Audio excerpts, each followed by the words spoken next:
So, I guess I should start at the beginning. I'm William, and I've done things that I can't exactly tell my friends without them thinking I'm insane. But here, in this little corner of the internet, it feels safe enough to admit it. One of the things I did, maybe the boldest, most absurdly risky thing, was what I like to call my exchange rate panic. Yeah, it sounds like something out of a Bond movie, but it wasn't glamorous at all. It was messy, nerve-wracking, and very much a product of my ego and desperation. I'd been obsessed with numbers, money, markets, that adrenaline of control. But I wasn't doing it for some noble cause or to right a wrong. I did it for me. Pure selfishness. It all started one slow Tuesday morning in my tiny, cluttered apartment. I had a bunch of money tied up in foreign currency, not a huge amount in the grand scheme of things, but enough that losing it would hurt. And then it hit me, what if I could manipulate it? Not in some sophisticated hedge fund way, but by creating a panic. If people freaked out about the exchange rate, I could ride the wave, cash out at the perfect moment, and make a tidy sum. The idea felt insane, but the thrill of it, that rush, was intoxicating. I knew I was flirting with disaster, but part of me needed to see if I could pull it off. Once the idea planted itself in my head, I couldn't let it go. I spent days thinking, researching, plotting. I wasn't a genius, but I knew enough about markets and psychology to make it plausible. The trick was subtlety.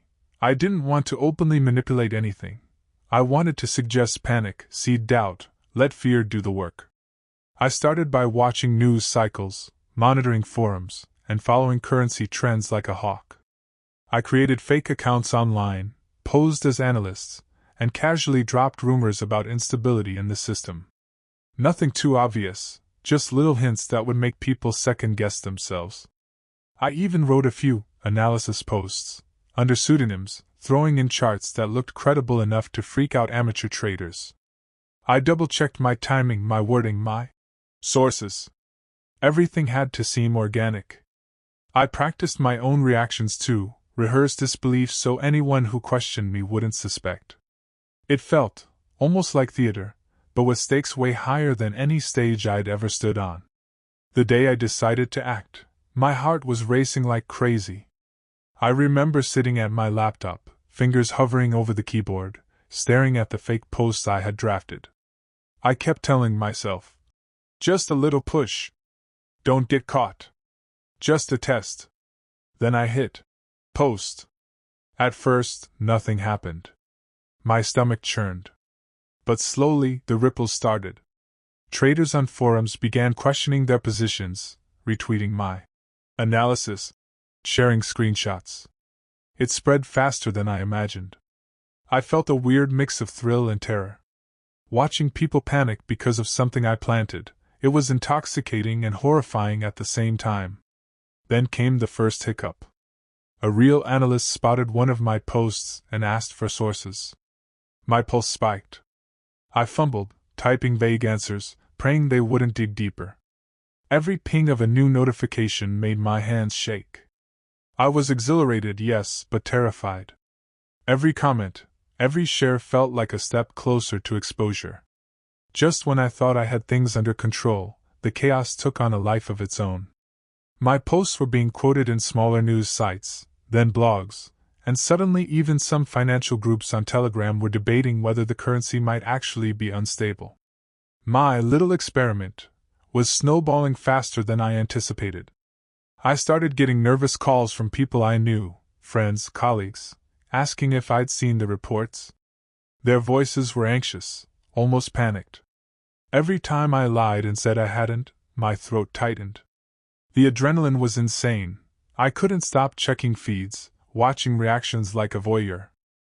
Then came a call that made my stomach drop. Someone wanted to meet a source to verify the rumor.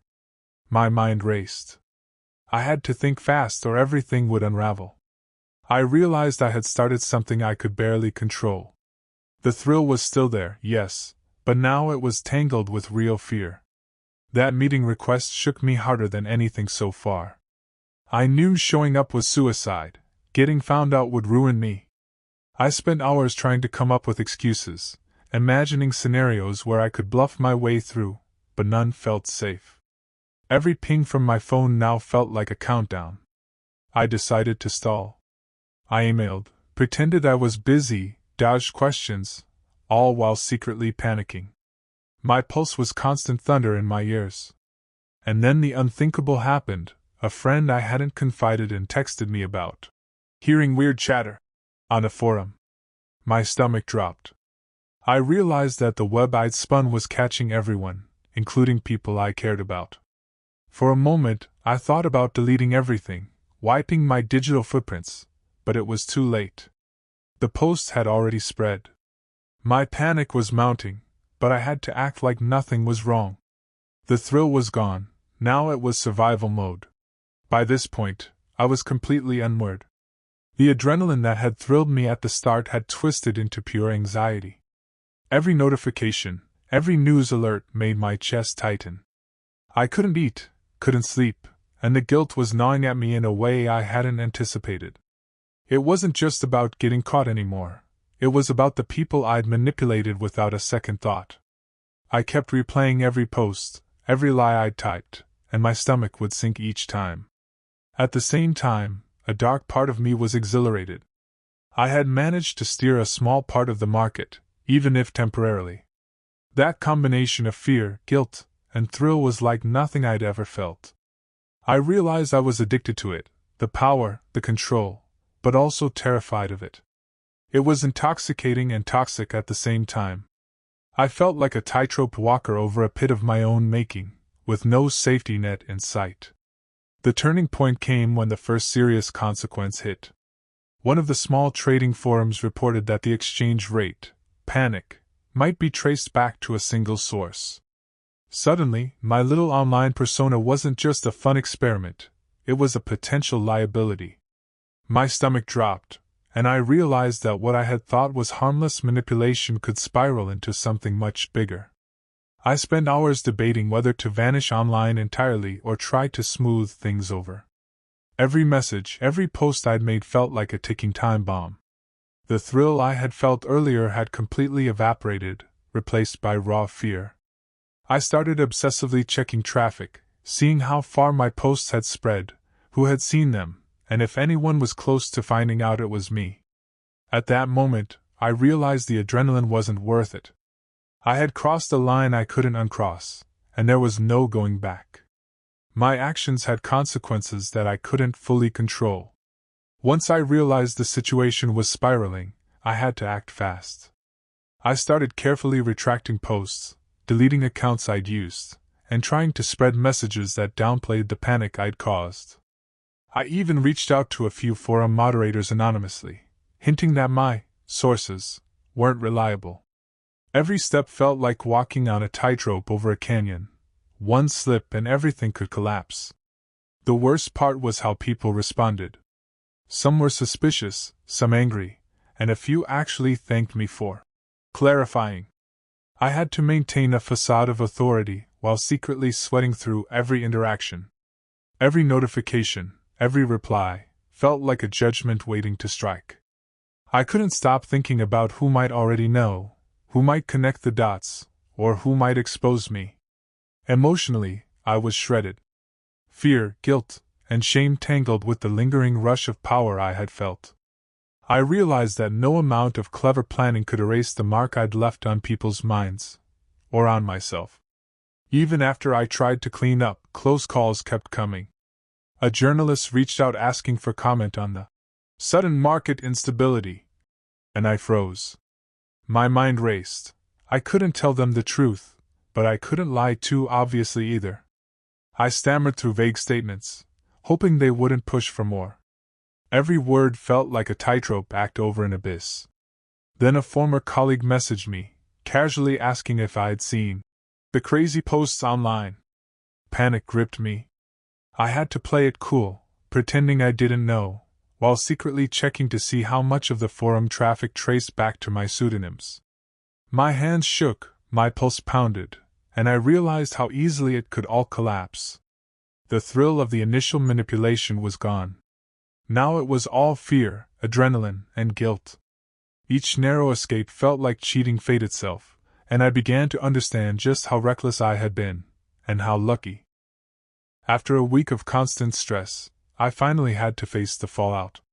Friends, colleagues, even strangers online were talking about the exchange rate panic, as if it had some real cause. Every time I saw a mention, I felt a pang of guilt, and a strange, lingering thrill that I had made people question reality. I realized that my little experiment had tangible consequences. People had made decisions based on my lies, some losing money, others panicking unnecessarily. That hit me harder than any fear of being caught. The thrill of control now felt hollow. I also had to confront myself. I couldn't tell anyone the truth without risking legal trouble, so I internalized the entire experience. I spent long nights replaying every choice, every post, trying to figure out how I had justified it in my own mind. The excitement of manipulation was replaced by a gnawing awareness of my own recklessness. The personal toll hit me in ways I hadn't expected. Sleep became a stranger. I would lie awake at night, imagining all the worst-case scenarios. I constantly questioned myself. Had I done irreparable damage? Could someone trace it back to me? The adrenaline that had once felt thrilling was replaced by tension that never let up. I noticed changes in my behavior too. I became hypervigilant, checking every message and every online mention. Social interactions felt like tests. I was constantly scanning for signs that someone suspected my role. Even when I was alone, the guilt gnawed at me, a persistent background hum I couldn't silence. Emotionally, I swung between fear, shame, and a strange pride. I had pulled off something audacious, but at what cost? I realized that power felt intoxicating until it became a cage, trapping me in my own lies and paranoia. It was a lesson I learned the hard way. After weeks of constant tension, I finally hit a point where I couldn't avoid reflection anymore. I started asking myself the hard questions. Why had I done it? Was it worth the fear, guilt, and paranoia? The thrill of manipulation had been fleeting, and what remained was a gnawing sense of moral bankruptcy. I realized I had been chasing a high, control, influence, the rush of bending events to my will, without considering the human consequences. The people affected weren't abstractions. They were real, making real decisions based on the panic I'd sown. That understanding hit me hard. It was also the moment I decided to stop. No more posts, no more experiments. I began mentally mapping the steps I'd take to minimize further fallout, though I knew some things were irreversible. For the first time, I felt genuine accountability, not fear of being caught, but the weight of knowing I'd crossed a line I could never uncross. Looking back, the experience taught me more about myself than I ever expected. The first lesson is simple: adrenaline and ego are dangerous companions. What started as a thrill-seeking game turned into a moral and emotional minefield. I had underestimated how quickly power can corrupt, and how small actions can ripple into real consequences. I also learned about responsibility. Even if no one ever traced the panic directly to me, the ethical weight of what I had done stayed with me. People lost money, made decisions based on fear, and I was the invisible hand behind it all. That realization crushed any lingering pride I might have felt. Finally, I learned that self-awareness isn't enough, you have to act on it. Recognizing your impulses is meaningless if you give them free rein. The experience left me wary of my own tendencies, cautious about letting curiosity or ambition override conscience, and painfully aware that some thrills aren't worth chasing. Over time, I began to see how much this episode had changed me. I wasn't the same William who had typed those first posts with shaky fingers, giddy with the thrill of manipulation. I had been forced to confront my own recklessness, my desire for control, and the consequences that come when curiosity and ego run unchecked. I started noticing my own behavior in daily life, how easily I could justify small deceptions, how quickly I chased small victories without considering repercussions. That awareness was uncomfortable but necessary. I realized that change wasn't about erasing the past, it was about learning from it, and never letting myself repeat it. I also understood the fragility of trust. Even anonymous interactions online can have real-world consequences. The panic I caused left an invisible scar, not on the market, perhaps, but on my conscience. It taught me humility, caution, and respect for the unseen ways our actions affect others. Looking back on the whole ordeal, I can say with certainty that nothing about it was worth the cost. The thrill of manipulating fear in others, even on a small scale, is intoxicating at first, but it fades quickly, leaving only guilt, paranoia, and a strange emptiness. I had convinced myself I was clever, untouchable, but luck played a huge role, and I can't pretend otherwise. If there's any advice I could give someone who feels tempted by a similar path, it's this: think about the people behind the numbers. Every decision, every rumor, has consequences beyond your own ego. The short-term rush is nothing compared to the long-term weight of your conscience. And know this: once you cross that line, there's no true undo button. I survived without being caught, but surviving wasn't victory. It was a reminder that power and fear are volatile, dangerous, and far more addictive than I had ever imagined. I carry that lesson every day,